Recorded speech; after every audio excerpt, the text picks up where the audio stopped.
Welcome, everybody, to this Monday edition of the Daily Friend Show. We are trying to be as efficient and keep time as well as the DA conference appears to have done. So, there's always something new to aspire to, and we will get into that a bit later. But our sponsor is back, and I think I have to give them their due. Exchanges are crashing, banks are on the run and being bailed out, and the money printer is running faster than ever. Bitcoin was built for this, but it's worthless if it is kept on an exchange, which then collapses. Enter Bitvice, South Africa's only place to buy Bitcoin and have it sent directly to your own self-custody. That means should Bitvice ever shut down, your Bitcoin is entirely safe, as it is fully in your control, like having gold in your own safe at home, rather than at a bank and with only a receipt to prove ownership. Bitvice offers advice on how to set up the best self-custody solution to achieve maximum security for your Bitcoin and keep it safe during tumultuous times ahead. To make accumulating Bitcoin even easier, Bitvice's SAT Stacker allows you to set up repeat purchases of Bitcoin on a weekly or monthly basis. Bitvice is the safest way to accumulate Bitcoin. Head over to bitvice.io and set up your account today, or click the link in the description to find out more about SAT Stacker. Now, I'd like to introduce my guests. My guests will all be familiar to you. Michael Morris, welcome to today's show. Thanks very much, Sarah, and nice to see you, Terence, from an autumnal Cape Town, I think it's fair to say. A little sunny, but coolish also. And Terence Corrigan, thank you for attending. Thanks for being here. No problem. Never miss it. Joburg, a little bit sunnier than autumnal, but we are getting that way. Yeah, absolutely. I think today we have to start with the DA conference over the weekend. I don't know if anyone was there or streamed it as I did. Periodically, I sort of went in and went out, and the DA has always had a sort of bit of a razzmatazz affair, music, flashing lights, all sorts of bits and bobs, and it's usually quite a fun event. But this time it was really quite significant, and I found the very well coordinated, having sort of pairs of DA people introducing an issue or discussing briefly something the DA is doing or that they want to do, or they'd have a panel, and it was slick. And you'd have youth leader, colored youth leader, male, black youth leader, female, middle-aged person, white, middle-aged person, black. It was the most extraordinary show of age, sex, race, and when they panned across the audience, and everyone had to wear something blue, so it was a sort of sea of blue, pardon the pun. It was just, I have to say, it was actually very joyful. It was like, things are really bad, but hell, we're here and we are going to whatever, the time of your life. And the thing that there were a variety of almost responses to it more than the actual event itself. Stephen Grootes is a columnist for Daily Maverick and a presenter, I think, on SAFM. He could not get over the fact that everything ran on time. Everything ran to time.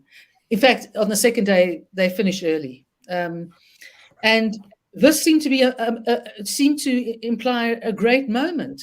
Terence, is this a great moment? I think it says something about our political culture where when we are reduced to cheering the fact that things start on time. Someone said presidential press conferences don't start on time. So I think that there is something quite symbolic in this. is that part of the sponsorship segment? No. But this is, I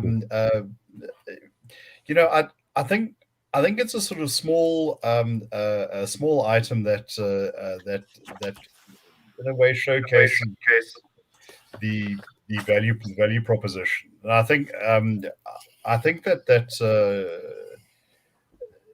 nothing nothing in an event like that, apart maybe from the electoral outcomes, is not scripted.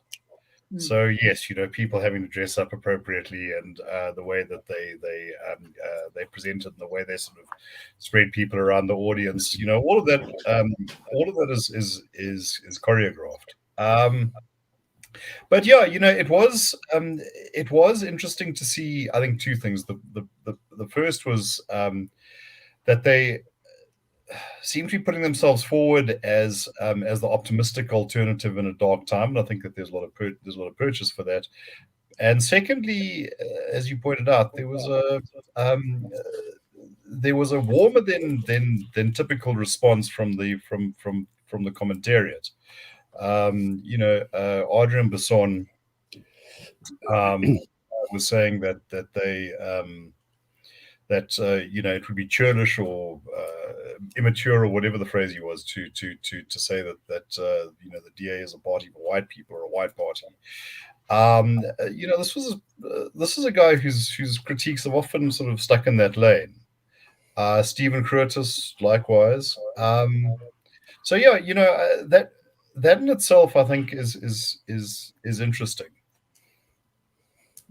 I think one of the things, just I don't know if I'm communicating this properly, but when they were panning across the audience or having shots of people, that were near the aisle, I mean, you didn't get a feeling at all that people were not committed to being there. I mean, people looked relaxed. They looked like they were enjoying themselves.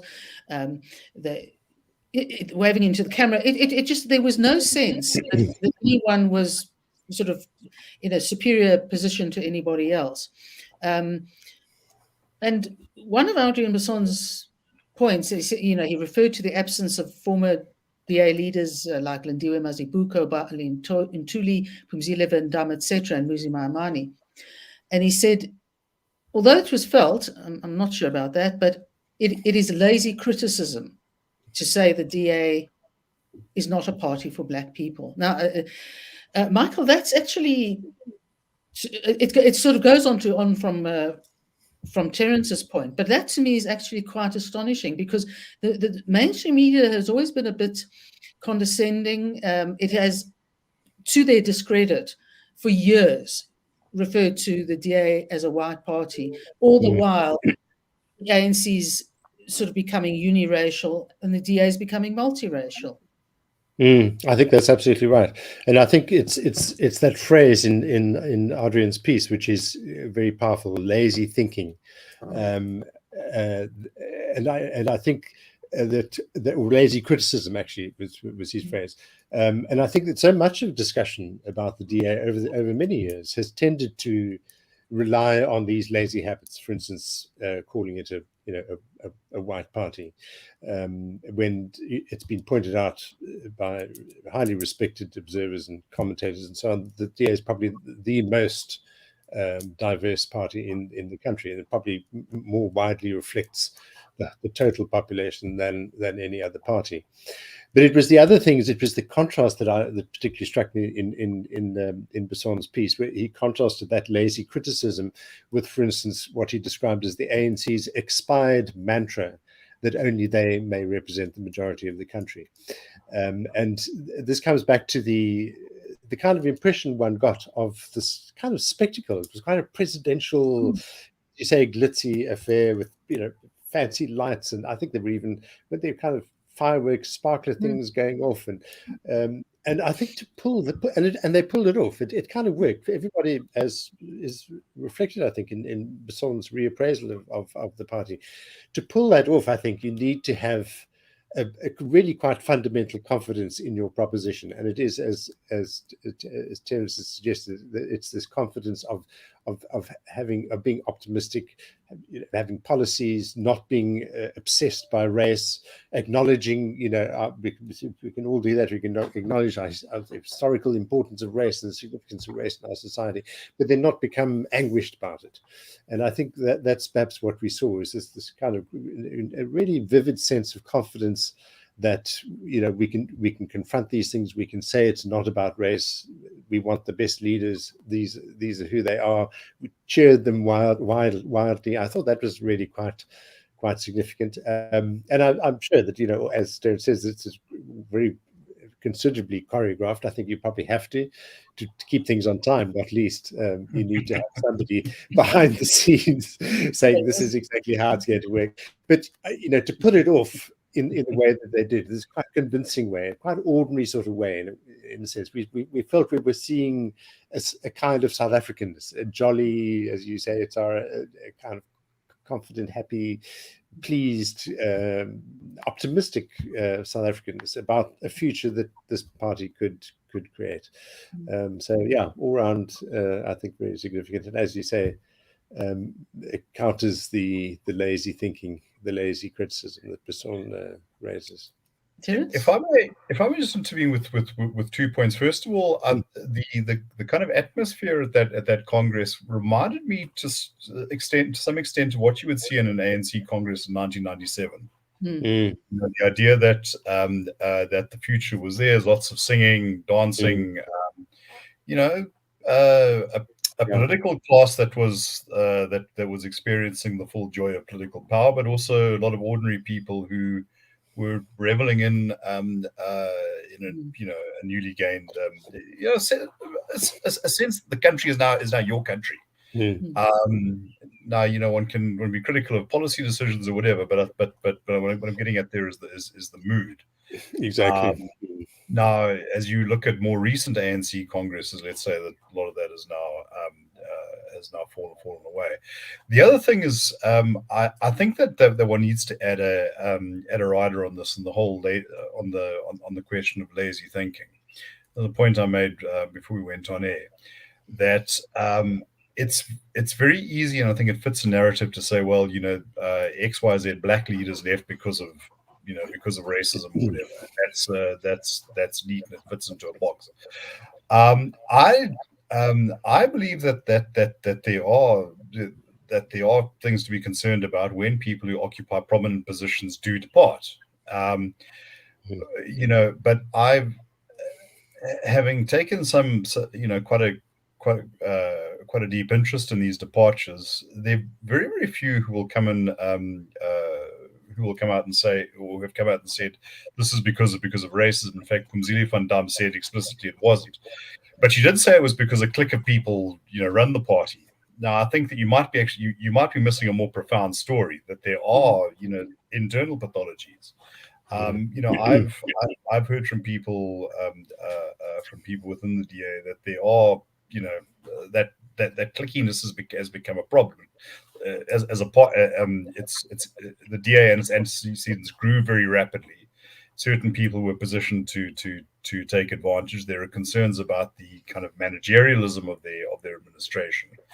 Those are issues that I do think need a proper airing, and I think they get lost when the focus is on the sort of easy sort of races the explanation. The thing is, I think the problem is that clickiness within political parties is not unusual. No, sure. Anywhere where there's a democracy. So they do have to be tackled, because some people, I suppose, in a way, have to be put in their place, or they have to be aware that the public's aware that there's this internecine sort of bickering and respond to it accordingly. But I think it'll be incredibly interesting to see how mainstream media coverage of the DA goes on from here. And let's put it this way: I think the DA must take advantage of the moment and present its best face. to get the best from people who I think would, are still a bit of sort of just sitting on the side, sitting on the edge, shall we say, and not fully committing to proper coverage of political events. On a more, shall we say, mundane but possibly strange situation, we have Eskom being exempted from reporting expense irregularities in financial statements. Now, the Finance Minister, Enoch Godongwana, has granted Eskom an exemption from regulations under the Public Finance Management Act that require state-owned companies to disclose any expenditure that does not comply with the provisions of this act. It seems to apply from the financial year 2022-2023, but Eskom has said whatever they've put in the public domain, they will reflect in their report for this last year. Now, for the year, to give an example, for the year ended to March 2020, Eskom recorded irregular expenditure of 11.2 billion rand, and this was mostly due to modifications required to contracts. Fruitless and wasteful expenditure of 2.3 billion, and losses due to criminal conduct, of 2.2 billion. I mean, one understands that Eskom has so much of all three categories of financial irregularity, but is it just because they can't begin to find the sheer quantity of it, or is it it's just so overwhelming they'll give them a break for another 3 years? It just doesn't make sense. Surely, even if you weigh out, you should still publish what you know so far. Michael, am I? I know. I also sort of scanned the story and kept trying to think of what the possible rationale could be. Is it perhaps keeping the public quiet so that they don't become overly anguished about these sums? I'm not really sure. Or there seemed to be a hint that perhaps part of it is that an effort is actually being made to counter these kind of deficiencies, but they're not being reflected in the figures. So it's not fair to provide the figures without properly showing, the efforts against being taken against them. I just don't know. But I mean, just instinctively, one feels that in a time of crisis, more accountability or a greater sense of transparency is likely to be the more plausible source of confidence and a kind of national understanding that something is being done than the reverse. It really just doesn't make sense to me at all. And it's quite a good example. I thought was the second last paragraph of the story that contains actually the smallest sum in the whole piece, 840 million, which I mean is kind of eye-watering for most people. And this was just money, Michael. It's just money. Yes. And this happened to be fruitless and wasteful expenditure. And then it gets very cryptic and euphemistic. This was incurred on the construction of residential flats to accommodate artisans working at Kusile, as the building could not be used for the intended purpose. The mind boggles. It was about to fall over. Were the flats too small? Were the flats too big? This is exactly what the public deserves to know. Why was this 840 fruitless expenditure? Well, I think that's what's this is a Business Day report or Business Life report, and it is. The thing that's missing is the why. And I suppose it's such an immediate story. Perhaps I'm sure they'll get to that. Yeah, but exactly. Yeah. Just one line. So of course your imagination goes wild. But as you say, 800. In a way, I mean, you're right. I mean, it's 840 million rand isn't eye-watering anymore. If it isn't over a billion, we don't care. A billion is a sort of modest number, Yes, perhaps that's where we start to get. Yes, but I don't know. I mean, finance not being my forte, but I would have thought that whatever they establish, it could always, I assume, be subject to some sort of rider that these are not complete figures, or etc., etc. What difference will we make? We don't have very high expectations of Eskom, do we, Terence? You know, I read this, and it's one of those things where I can only hope, and I really do sincerely hope, that you have to be an accountant to understand this. So, well, these aren't proper accounting terms, but they're in the act. Okay. So I don't know. Maybe if you are a properly trained CA, these things don't mean anything to you on a spreadsheet. But yeah, you know, it's kind of good to know that you are spending fruitlessly and wastefully. My own experience in the legislature was that these things are interrogated, and you know, perhaps this irregular should be listed under fruitless and wasteful. Fruitless and wasteful basically means that there is no material outcome for what you've spent. So yeah, it just we don't have expectations, but I think we just like to know, you know. It's kind of like you know, we knew that in those last couple of hours the Titanic wasn't in great shape, but you know, maybe if someone had said to me there's a big hole in it, it's filling with water, I could keep the life of it. This seems to be where we're going, and you know, like you know, but and also something about a national condition when we're saying, like, you know, when I'm sitting here and I'm saying, wait, 800 million, that's just money. I remember PJ O'Rourke wrote an article where he balanced the American federal budget. He said it took him all morning, but he managed to do it. He said, well, the first thing he did was he just cleared any sum, I think it was under $50 million, to be chump change. And he wasn't going to worry about it. Where the chumps, there's the change. Yeah. No, it's very. I think it goes, as Terence says, it goes under that heading of wanting to know, because to a large extent we don't have any great expectations that a great number of people are going to be prosecuted for anything they've done wrong. But there is something in at least knowing. I mean, I think that's what perhaps one of the greatest benefits, if not the only benefit in the long run, of the Zondo Commission was knowing stuff, not expecting people to end up, as people said, in orange overalls, but just knowing. It's almost like you needed to know the dreadful figures because you needed to get your mind around it to form a proper opinion of it. I mean, not to say that anyone didn't say this is just too ghastly for words. So I felt very sorry for Judge Zondo. Went through all that time and basically is like, absolutely. And yeah, as I say, I think that's and to some extent, I think that's what, in a way, the South African public is treated with a fair amount of disdain by the governing party in that regard. Michael, I was just thinking, those flats or those apartments were wasteful and irregular expenditure or whatever. It just smacks of one of those contracts that somebody got for somebody, paid somebody for, and there was no expectation that anyone would have any use of or interest in or ownership of. Exactly.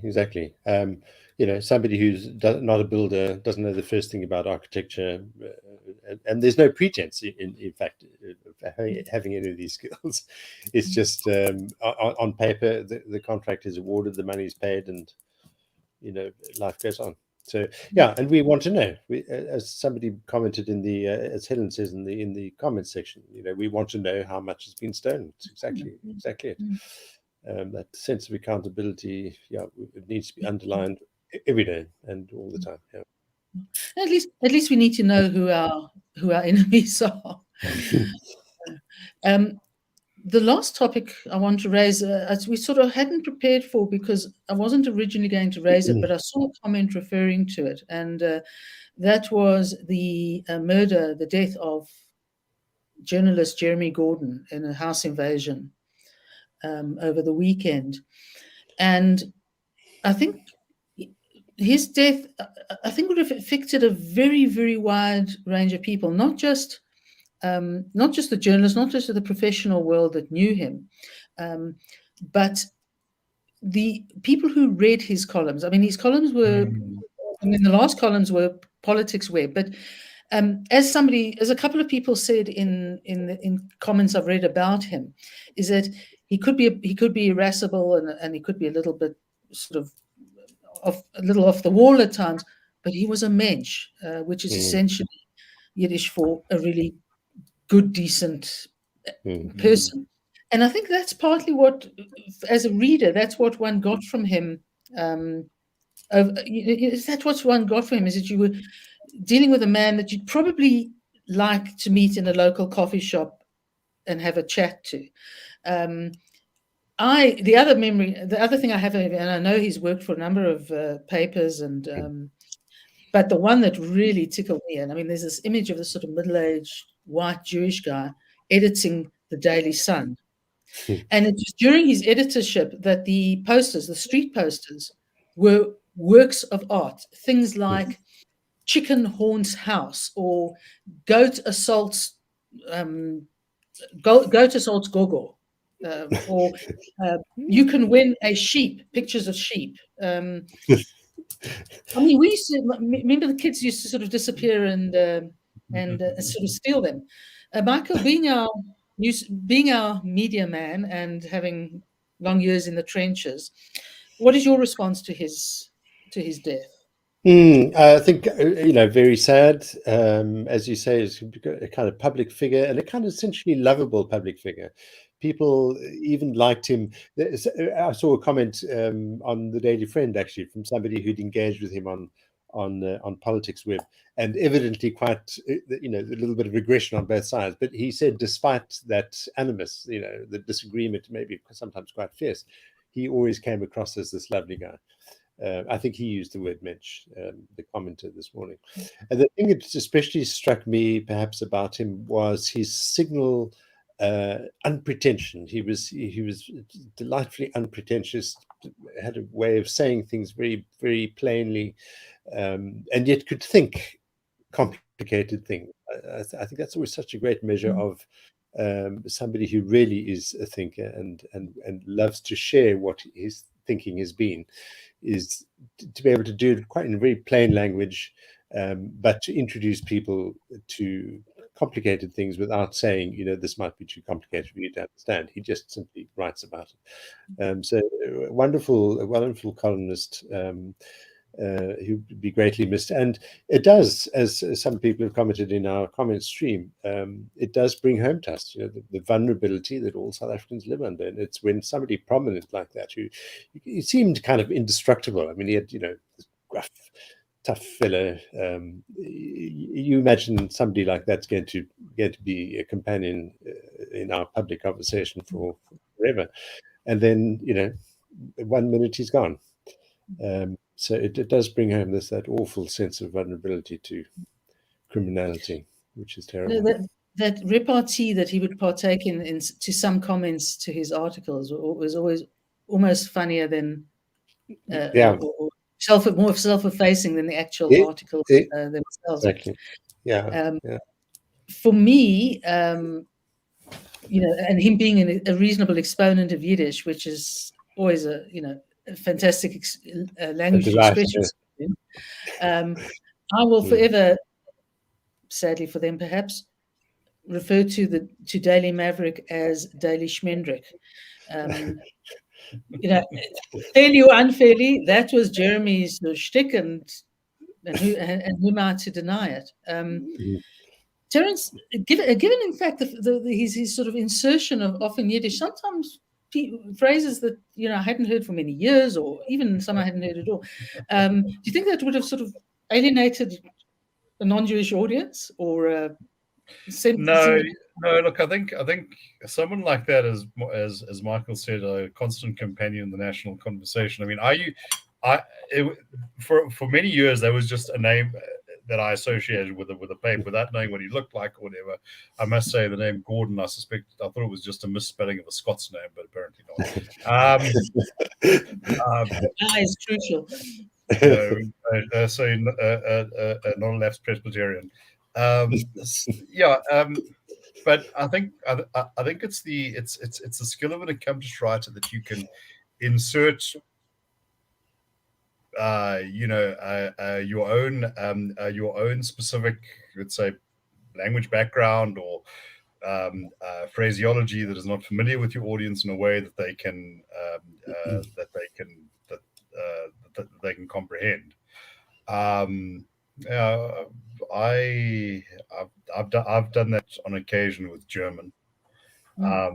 You've got it takes a measure of what what a reasonably intelligent reader can infer about the word from the surrounding text. But no, look, in his sort of first person columns that he wrote, particularly towards the end, you very strong sense of his sort of Joburg Jewish identity that used to come through. He also, by the way, had a very thoughtful piece on the Institute when we were taking flack about 2 years ago. Yeah. And he said, yeah, sometimes they irritate me, but I'm certainly not going to go and throw my Jill Wenzel and Kane Berman books in the bonfire. Yeah. Sacrilege. That's just a step too far. We have in fact come to the end of our time, sadly, very sadly. And this week, Nicholas Lorimer Esquire is actually on holiday in a bush somewhere. So he won't be out of his bush until Monday of next week. So you will have a panoply of presenters. Do enjoy the difference. Vive la différence.